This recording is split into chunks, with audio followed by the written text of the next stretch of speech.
ಈ ಬಗ್ಗೆ ಫ್ರೀಡಮ್ ಟಿವಿಯ ಜೊತೆ ಸಂತೋಷ್ ಮಾತನಾಡಿರುವಂತಹ ಒಂದು ಎಕ್ಸ್ಕ್ಲೂಸಿವ್ ಆಡಿಯೋ ಇದೆ, ಕೇಳಿ.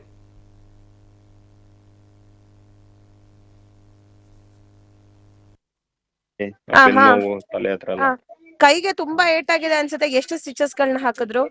ಸ್ಟಿಚ್ ಇಲ್ಲ ಮೇಡಮ್, ಅದು ಇದು ಸರ್ಜರಿನೇ ಮಾಡ್ಬೇಕಂತ. ಸರ್ಜರಿನೇ ಮಾಡ್ಬೇಕಂತ? ಅದು ಸ್ಕಿನ್ ಫುಲ್ ಇದಾಗ್ಬಿಟ್ಟಿದೆ. ಓಕೆ. ಇವಾಗ ನಿಮ್ಗೆ ಮಂಜು ಅವ್ರು ಬರೋದ್ ಗೊತ್ತಾಯ್ತಾ ನಿಮ್ಗೆ? ಇಲ್ಲ ಮೇಡಮ್, ನಾನು ಅಲ್ಲಿ ಬೇಕರಿ ಹತ್ರ ಇದ್ದೆ. ಏನು ಬರೋದೇನು ಗೊತ್ತಾಗಿಲ್ಲ. ಬೇಕರಿ ಹತ್ರ ಕಾಫಿ ಕುಡ್ಕೊಂಡಿದ್ದೆ. ನಮ್ ಫ್ರೆಂಡ್ ಫೋನ್ ಮಾಡಿದ್ರು, ಈ ತರ ಮಂಜು ನಿಮ್ ಮನೆ ರೋಡಲ್ಲಿ ಹೋಯ್ತಾ ಇದೆ ಕಾರಲ್ಲಿ ಅಂತ. ಯಾರ್ಯಾರಿದ್ದಾರೆ ಕಾರಲ್ಲಿ ಅಂದೆ. ಒಬ್ರೇ ಇರೋದು ಅಂದ್ರು. ಸರಿ ಹೋಗಿ ನೋಡು ಎಲ್ಲೋ ಹೋಯ್ತಾರೆ ಅಂದ್ರು. ಅಣ್ಣ ಗೇಟ್ ತೆಗೆದ್ಬಿಟ್ಟು ಇಲ್ಲೇ ನಿಮ್ ಮನೆ ಒಳಗಡೆ ಹೋಯ್ತಾ ಇದಾರೆ ಅಂದೆ ಅಂದ್ರು.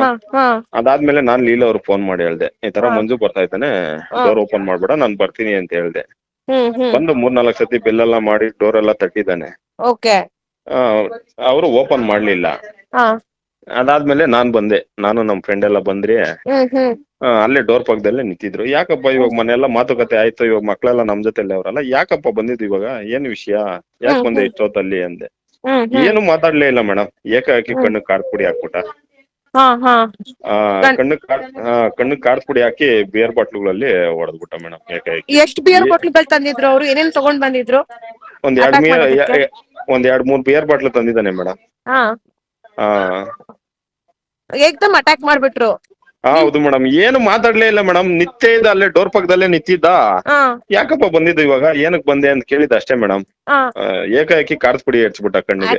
ಹೌದೌದು ಮೇಡಮ್. ಅವ್ರ ಏನಾದ್ರು ಅವ್ರು ಡೋರ್ ಓಪನ್ ಮಾಡಿದ್ರೆ ಅವ್ರನ್ನ ಏನೋ ಒಂದ್ ಗತಿ ಮಾಡ್ಬಿಟ್ಟು ಹೋಗಿರೋನು.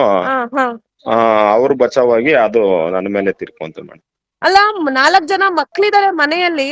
ಮಂಜು ಅವರು ಮನೆಗ್ ಬಂದ್ ದಾಳಿ ಮಾಡೋಷ್ಟು ಧೈರ್ಯ ಹೆಂಗ್ ಮಾಡಿದ್ರು? ಒಬ್ರು ತಂದೆ ಆಗಿ, ಆ ಮಕ್ಳುಗಳ ತಂದೆ ಆಗಿ, ತಂದೆ ಆದವ್ರ ಜವಾಬ್ದಾರಿನ ಇದು? ಏನ್ ಅನ್ಸುತ್ತೆ ನಿಮ್ಗೆ?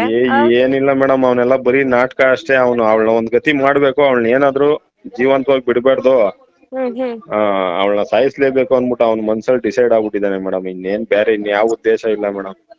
ಲೀಲಾ ಅವ್ರನ್ನ 3 ದಿವಸ ಹಿಂದೆ, ಇವಾಗ 3 ದಿವಸ ಹಿಂದೆ ಎಲ್ಲ ಒಂದ್ 20 ಜನ ಕರ್ಕೊ ಬಂದಿದ್ರು ಮೇಡಮ್. ದೊಡ್ಡವ್ರನ್ನೆಲ್ಲ ಕರ್ಕೊ ಬಂದ್ರು, ಅವ್ರ ಊರವ್ರನ್ನೆಲ್ಲ. ಅಲ್ಲೇ ಬನೆಘಟ್ಟ ಪಾರ್ಕ್ ರೋಡ್ ಹತ್ರನೇ ಮಾತುಕತೆ ಎಲ್ಲ ಆಯ್ತು. ಅದಾದ್ಮೇಲೆ ಕೋರ್ಟ್ ಏನ್ ತೀರ್ಮಾನ ಆಗುತ್ತೋ 12 ಗಂಟೆ ಮಕ್ಳು ಇಲ್ಲ ಮಂಜು ಜೊತೆ ಇರ್ಬೇಕು, ಇಲ್ಲ ಲೀಲಾ ಅವ್ರ ಜೊತೆ ಇರ್ಬೇಕು ಅಂದ್ರು ದೊಡ್ಡವ್ರೆಲ್ಲ. ಅದಾದ್ಮೇಲೆ ಲೀಲಾ ಅವರು 2 ಮಕ್ಳನ್ನು ಕರ್ಕೊ ಬಂದಿದ್ದಾರೆ, ಗಂಡ್ ಮಕ್ಳನ್ನ. ಅವರು 3 ದಿವಸದಿಂದ ಇಲ್ಲೇ ಇದ್ದಾರೆ. ಲೀಲಾ ಅವ್ರ 3 ಜನ ಮಕ್ಳು ಈಗ ನಿಮ್ ಮನೇಲೇ ಇದಾರೆ? ನಮ್ಮ ಮನೇಲೇ ಇದ್ದಾರೆ ಮೇಡಮ್. ಮಕ್ಳು ಹೇಗಿದ್ದಾರೆ ಸರ್ ಈಗ? ಅದೇ ಇದು ಬ್ಲಡ್ ಅದೆಲ್ಲ ನೋಡಿ ರಾತ್ರಿ ಗೊಳು ಅಂತ ಅಳ್ತಾ ಇದ್ರು. ಅಂಕಲ್ ಏನಾಯ್ತು ಅಂತ ಅವರು ಓಡ್ ಬಂದ್ರು ಮೇಡಮ್. ಡೋರ್ ತೆಗ್ದಿದ್ದೆ ಆಚೆಗೆ. ಅವರು ಆ ರಕ್ತ ಎಲ್ಲ ನೋಡಿ ಅಳ್ತಾ ಇದ್ರು ಮೇಡಮ್ ಜೋರಾಗಿ. ಮಕ್ಳ ಪರಿಸ್ಥಿತಿ ಏನಾಗಿರ್ಬೇಡ, ಮನಸ್ಥಿತಿ ಏನಾಗಿರ್ಬೇಡ, ಇದನ್ನೆಲ್ಲ ನೋಡಿ ಅಲ್ವಾ? ಹೌದು ಮೇಡಮ್. ಇಲ್ಲ, ಬೆಳಿಗ್ಗೆ ನಾನು 5 ಗಂಟೆಲಿ ಬಂದಾಗ ಎಲ್ಲ ಬಂದು ಮಾತಾಡ್ಸ್ರು ಮೇಡಮ್. ಅವರು ಹೆಂಗಿದೆ ನೋವು, ಏನಾಯ್ತು ಅಂಕಲ್ ಅಂತೆಲ್ಲ ಮಾತಾಡ್ಸ್ರು ಮೇಡಮ್ ಅವ್ರು ಅಷ್ಟೊತ್ತಲ್ಲಿ ಎದ್ದು. ಮಂಜು ಅವ್ರ ಬಗ್ಗೆ ಕೇಳಲಿಲ್ಲ ಮಕ್ಳು? ಅವರು ದೊಡ್ಡ ಮಗ ಹೋಯ್ತೀನಿ ಅಂತ 3 ದಿವಸದಿಂದ ಹಠ ಮಾಡ್ತಾ ಇದ್ದ ಹತ್ಕೊಂಡು. ಇವಾಗ ಇದನ್ನೆಲ್ಲ ನೋಡಿದ್ಮೇಲೆ ನನಗೆ ಬೇಡ ನಾನು ಹೋಗಲ್ಲ ಅಂತ ಕೂತಿದ್ದಾನೆ ಮೇಡಮ್. 3 ದಿವಸದಿಂದ ಅಳ್ತಾನೆ ಇದ್ದ ಕಂಟಿನ್ಯೂಸ್ಲಿ. ಅವ್ರ ಅಪ್ಪಗ್ ಫೋನ್ ಮಾಡ್ದಾಗೆಲ್ಲ ಬಂದ್ ಕರ್ಕೊಂಡ್ ಹೋಗು, ನಾನ್ ಬರ್ತೀನಿ ಅಂತ ಅಳ್ತಾನೆ ಇದ್ದ. ಇವಾಗ ನೈಟ್ ಇದನ್ನೆಲ್ಲ ನೋಡಿ ಇವಾಗ ಬೆಳಗ್ಗೆಯಿಂದ ಏನಪ್ಪಾ ಹೋಯ್ತೀನಪ್ಪ ಅಂದ್ರೆ, ಇವಾಗ ಇಲ್ಲ ನಾನು ಹೋಗಲ್ಲ, ನಾನು ಇಲ್ಲೇ ಇರ್ತೀನಿ ಅಂತ ಇದ್ದಾನೆ. ಏನೋ ಲೀಲಾ ಅವರಿಂದ, ಮಂಜು ಅವರಿಂದ ನನಗೆ ಪ್ರಾಣ ಬೆದರಿಕೆ ಇದೆ, ನನಗ್ ಭಯ ಆಗ್ತಿದೆ, ನನಗ್ ಸಾಯಿಸ್ಬಿಡ್ತಾರೆ ಅಂತಿದ್ರು ಮಂಜು ಅವರು. ಅದೆಲ್ಲ ಸುಳ್ಳು ಮೇಡಮ್. ನಾವ್ ಏನಕ್ ಮೇಡಮ್ ಅವ್ನ ವಿಷಯಕ್ಕೆ ಹೋಗೋಣ? ನಾವ್ ಅವ್ನ ವಿಷಯಕ್ಕೆ ಹೋಯ್ತಾ ಇಲ್ಲ ಮೇಡಮ್. ನಿಮ್ ವಿಷಯಕ್ಕೆ ಬರೋದ್ ಮಾತ್ರ ಬಿಡ್ತಿಲ್ಲ. ಹೌದು ಮೇಡಮ್. ಇವಾಗ ಇಷ್ಟೆಲ್ಲ ತೀರ್ಮಾನ ಆಯ್ತು, ದೊಡ್ಡವರೆಲ್ಲ ಮಾತಾಡಿದ್ರು. ಅದಾದ್ಮೇಲೆ ಇವಾಗ 3 ದಿವಸ ಬಿಟ್ಕೊಂಡು ಅವನೇ ಬಂದಿರೋದು ಮೇಡಮ್. ಇವಾಗ ನಾವೇನಾದ್ರು ಅವ್ನ ಹುಡ್ಕೊಂಡು ಹೋದ್ರ? ನಾನೇ ಅವ್ನ ನಂಬರ್ ಎಲ್ಲ ಬ್ಲಾಕ್ ಲಿಸ್ಟ್ ಹಾಕ್ಬಿಟ್ಟಿದೀನಿ. ಫೋನ್ ಮಾಡ್ತಾನೆ ಇದ್ದ 3 ನಂಬರ್ ಇಂದ, ನಾನು 3 ನಂಬರ್ ಬ್ಲಾಕ್ ಲಿಸ್ಟ್ ಹಾಕಿದೀನಿ. ಸರ್, ಇವಾಗ ಇಷ್ಟೆಲ್ಲ ಆಯ್ತಲ್ಲ ಸಂತು ಅವ್ರೆ, ನಿಮಗೆ ನಿಮ್ಮ ಮನಸ್ಥಿತಿ ಇವಾಗ ಹೇಗಿದೆ? ಯಾಕಂದ್ರೆ ಇವಾಗ ಲೀಲಾ ಅವ್ರು ಬಂದ್ರು, ಲೀಲಾ ಅವ್ರನ್ನ ಇಷ್ಟಪಟ್ಟಿದ್ರಿಂದ ಹಿಂಗೆಲ್ಲ ಆಗ್ತಿದೆ ಅನ್ನೋ ಒಂದ್ ಮನಸ್ಥಿತಿ ಇದೆಯಾ, ಅಥವಾ ಏನಿದೆ ನಿಮ್ ಮನ್ಸಲ್ಲಿ ಇವಾಗ ಹಿಂಗೆಲ್ಲ ಆಗ್ತಿರೋದು? ಏನಿಲ್ಲ ಮೇಡಮ್, ಅವನು ಸುಮ್ನೆ ಇವಾಗ ಅವಳನ್ನ ಉಳಿಸ್ಬಾರ್ದು ಅನ್ಬಿಟ್ಟು ಇಷ್ಟೆಲ್ಲ ಮಾಡ್ತಾ ಇದ್ದಾನೆ ಮೇಡಮ್. ಇವಳು ಎಲ್ಲೂ ಬದುಕಾಕ್ ಬಿಡ್ಬಾರ್ದು, ಅವನ ಹತ್ರನೂ ಬದುಕಾಕ್ ಬಿಡ್ಬಾರ್ದು. ಯಾರನ್ನ ಒಬ್ಬರನ್ನ ಇದ್ ಮಾಡ್ಬೇಕನ್ಬಿಟ್ಟು ಟಾರ್ಗೆಟ್ ಇಕ್ಕೋಬಿಟ್ಟಿದ್ದಾನೆ ಮೇಡಮ್. ಇನ್ನೇನಿಲ್ಲ ಮೇಡಮ್ ಅವ್ನ ಮನ್ಸಲ್ಲಿ. ಈಗ ಮಂಜು ಅವ್ರ ಟಾರ್ಗೆಟ್ ಏನೇ ಇರ್ಲಿ, ನೀವು ಲೀಲಾ ಅವ್ರನ್ನ ಬಿಟ್ಕೊಡಕ್ ರೆಡಿ ಇದೀರಾ? ಇಲ್ಲ ಮೇಡಮ್, ಇಷ್ಟೆಲ್ಲ ಆದ್ಮೇಲೆ ಏನಕ್ ಬಿಟ್ಕೊಡೋಣ ಮೇಡಮ್? ಕಷ್ಟನೋ ಸುಖನೋ ಇನ್ನ ಎಷ್ಟು ಕಷ್ಟ ಆಗ್ಬಿಡುತ್ತೆ ಮೇಡಮ್, ನೋಡೋಣ. ಆ ಕೋರ್ಟ್ ಮುಖಾಂತರನೇ ಹೋಗೋಣ ಅಂತ ಮೊನ್ನೆನೂ ನಾನು ಮಾತಾಡ್ಬಿಟ್ಟು ಎಲ್ಲ ಬಂದೆ ಮೇಡಮ್. ಮಕ್ಳನ್ನ ಸರ್, ಮಕ್ಳನ್ನ ಏನ್ ಮಾಡ್ತೀರಾ ಸರ್? ಮಕ್ಳು ನೋಡ್ಕೋತೀರಾ? ನೋಡ್ಕೊಂತೀರಿ ಮೇಡಮ್. ಕೋರ್ಟ್ ಏನ್ ಹೇಳುತ್ತೋ ಅದೇ ಡಿಸೈಡ್ ಮಾಡ್ಲಿ, ಮಕ್ಕಳನ್ನ ನೋಡ್ಕೊಂತೀರಿ. ಹಾ ನಮ್ ಕೈಯಲ್ಲಿ ಎಲ್ಲಾಗುತ್ತೋ ಅಲ್ಲಿ ನಾವು ಚೆನ್ನಾಗಿ ಓದಿಸ್ಕೊಂಡು ಚೆನ್ನಾಗಿ ನೋಡ್ಕೊಂತೀರಿ ಮೇಡಮ್. ಹೌದು. ಇನ್ನು ಮಂಜು ಅವ್ರು ನಿಮಗ್ ಫೋನ್ ಮಾಡಿ ಮಾತಾಡ್ದಾಗೆಲ್ಲ ಸಂತು ಅಣ್ಣ ಕಳ್ಸೋಣ ಅಂತಿದ್ರು. ಅಣ್ಣ ಅನ್ಕೊಂಡೆ ನೋಡಿ. ಇಲ್ಲ ಮೇಡಮ್, ಇವಾಗ 3 ದಿವಸ ಹಿಂದೆ ಎಲ್ಲ ಮಾಡ್ದಾಗೆಲ್ಲ ಅಣ್ಣ ಅವ್ಳು ಸರಿ ಇಲ್ಲ ಅಣ್ಣ, ನನ್ನ ಹತ್ರ ವಾಯ್ಸ್ ರೆಕಾರ್ಡ್ ಎಲ್ಲ ಇದೆ ಮೇಡಮ್, ಅಸಹ್ಯವಾಗೆಲ್ಲ ಮಾತಾಡಿದ್ದೇನೆ ಮೇಡಮ್. ಯಾರು ಲೀಲಾ ಅವ್ರು ಸರಿ ಇಲ್ಲ ಅಂತನಾ? ಹೌದು ಮೇಡಮ್.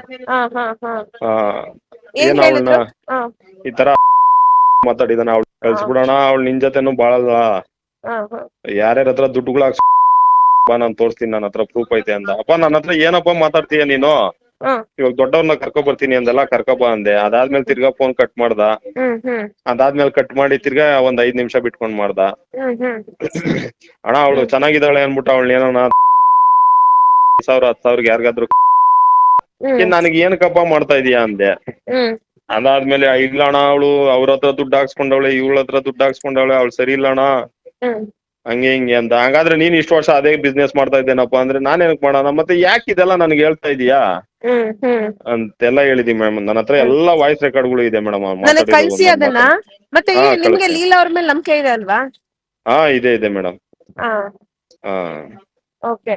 ಸಂತು ಅವ್ರೆ,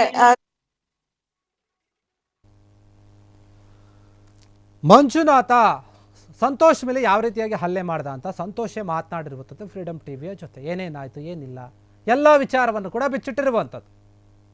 ಯಾಕಂದರೆ ಮಂಜುನಾಥನ ಮನಸ್ಥಿತಿ ಈಗ ಬೇರೆ ಆಗಿಬಿಟ್ಟಿದೆ. ಯಾವುದೇ ಕಾರಣಕ್ಕೂ ಕೂಡ ಲೀಲಾ ಏನಿದ್ದಾಳೆ ಲೀಲಾನ ಉಳಿಸ್ಬಾರ್ದು, ಅಥವಾ ನನಗೇನಾದರೂ ಮಾಡಬೇಕಿಲ್ಲ ಅವ್ರಿಗೇನಾದರೂ ಮಾಡಬೇಕು ಅನ್ನೋ ಮನಸ್ಥಿತಿಗೆ ಬಂದುಬಿಟ್ಟಿದ್ದಾನೆ. ಅದಕ್ಕೋಸ್ಕರ ಉದ್ದೇಶಪೂರ್ವಕವಾಗಿ ಈ ರೀತಿಯಾಗಿ ಮಾಡ್ತಾ ಇದ್ದಾನೆ. ನಾನು ಮಾತನಾಡೋಕ್ಕೆ ಹೋದೆ, ಏಕಾಏಕಿ ನನ್ನ ಮೇಲೆ ಹಲ್ಲೆ ಮಾಡಿಬಿಟ್ಟ ಅಂತ ಸಂತೋಷ ಹೇಳಿರುವಂಥದ್ದು. ಫ್ರೀಡಮ್ ಟಿವಿಯ ಜೊತೆ ಮಾತನಾಡಿದ್ದಾನೆ ಸಂತೋಷ್. ಎಲ್ಲ ವಿಚಾರವನ್ನು ಕೂಡ ಬಿಚ್ಚಿಟ್ಟಿರುವಂಥದ್ದು. ಏನೇನಾಯಿತು, ಯಾವ ರೀತಿ ಮಂಜುನಾಥ ಬಂದ, ಯಾವ ರೀತಿ ಹಲ್ಲೆ ಮಾಡ್ದ, ಮಂಜುನಾಥನ ಮನಸ್ಸಲ್ಲಿ ಏನಿದೆ, ಈ ಹಿಂದೆ ನಾನು ಮಂಜುನಾಥನ ಜೊತೆ ಏನೇನು ಮಾತಾಡಿದ್ದೆ ಎಲ್ಲವನ್ನೂ ಕೂಡ ಬಿಚ್ಚಿಟ್ಟಿರುವಂಥದ್ದು. ಕ್ಷಣ ಕ್ಷಣದ ಸುದ್ದಿಗಳಿಗಾಗಿ ಫ್ರೀಡಮ್ ಟಿವಿ ಸಬ್ಸ್ಕ್ರೈಬ್ ಮಾಡಿ, ಲೈಕ್ ಮಾಡಿ ಹಾಗೂ ಫಾಲೋ ಮಾಡಿ.